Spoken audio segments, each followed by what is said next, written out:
Well, it's good to see everybody here on this beautiful Lord's Day.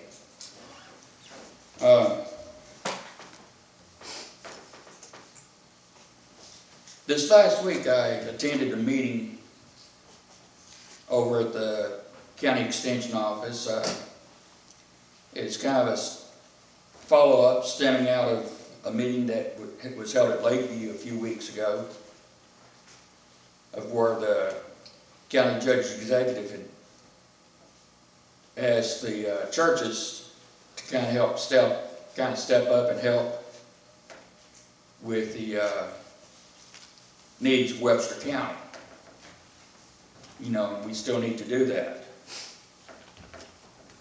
And this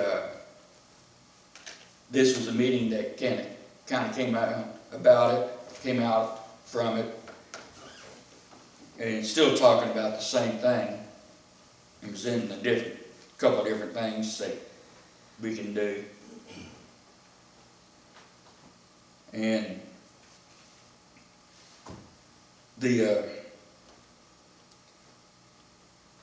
it's talking about neighbors, helping our neighbors.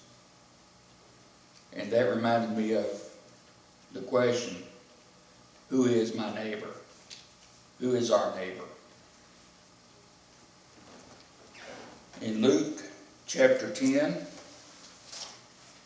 starting with verse 25.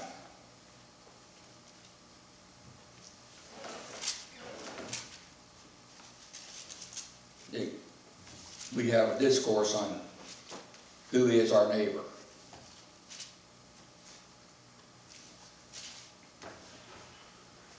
Luke chapter 10, starting in verse 25.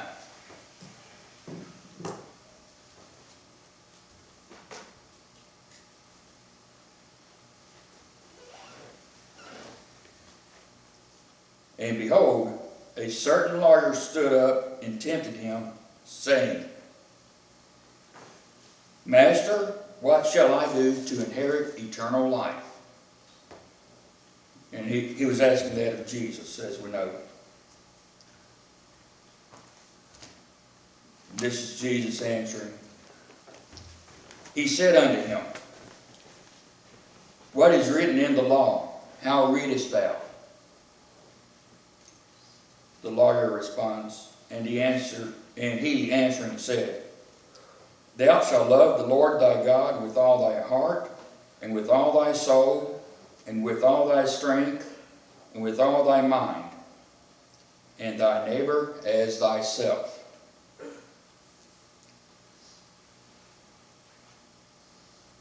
And that is, Jesus said, Thou hast answered right.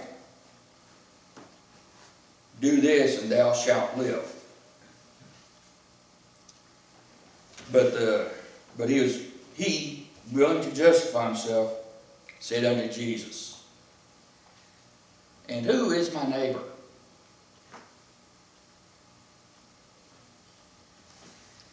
And Jesus answering said, A certain man went down from Jerusalem to Jericho, and fell among thieves, which stripped him of his raiment, and wounded him, and departed, leaving him half dead.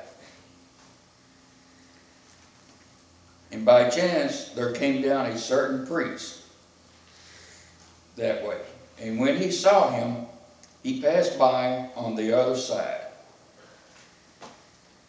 And likewise a Levite, when he was at the place, came and looked on him and passed by on the other side.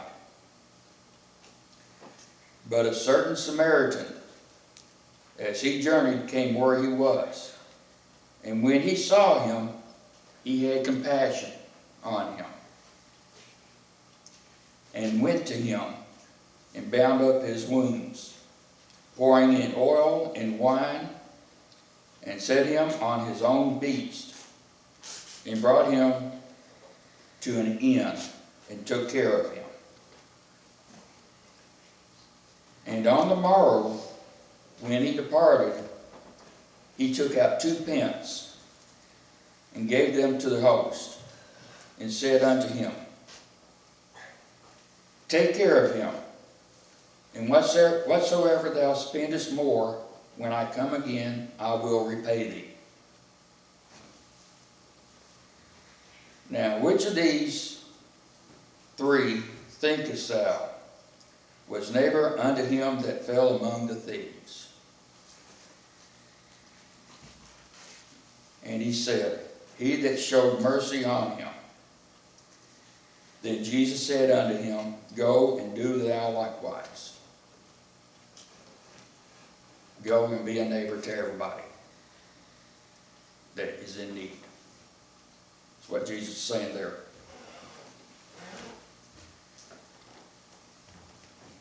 This whole discourse, Jesus was showing us, instructing us to care for our neighbors. And our neighbor is anyone that is in need. And we don't need to be like the priest and the Levite. See them and then move further over, away from them. We're supposed to go over and help them. Now, there have been excuses made about the priest and the Levite, talking about because they were in service that week, having to remain ceremonially pure, ceremonially clean, that if they touched or did anything with that person, then they would not be able to serve in the temple, which is where they were headed to. Or maybe they were headed from, but they still could not. They were still in service of the temple. The Samaritan is the one. And he wasn't even a Jew. They were half-breeds. And the Jews of that day, as we all know, did not want to associate with them because they were not purebloods. They were not pure Jews. They were mixed with other races. And so, Jews generally didn't have anything to do with Samaritans.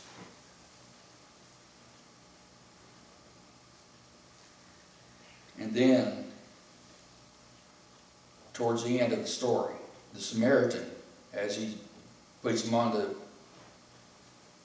his beast, probably a donkey, and carry him to an inn. Now, this inn is different to the inn that is talked about during the birth of Jesus. This inn is more of what we think an inn is. A hotel, a wayside place where you can stop, spend the night in relative safety, maybe get something to eat, and then go on about your way. However, the Samaritan, once he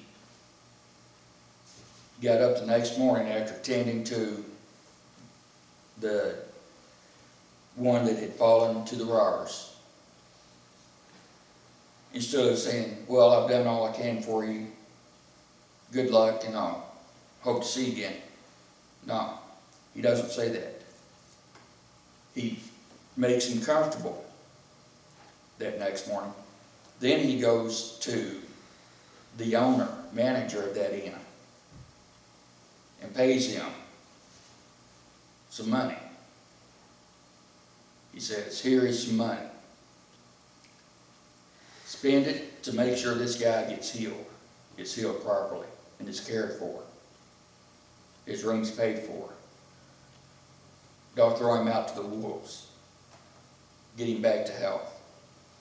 And if you spend more than what I give you, when I come back through, I will pay you.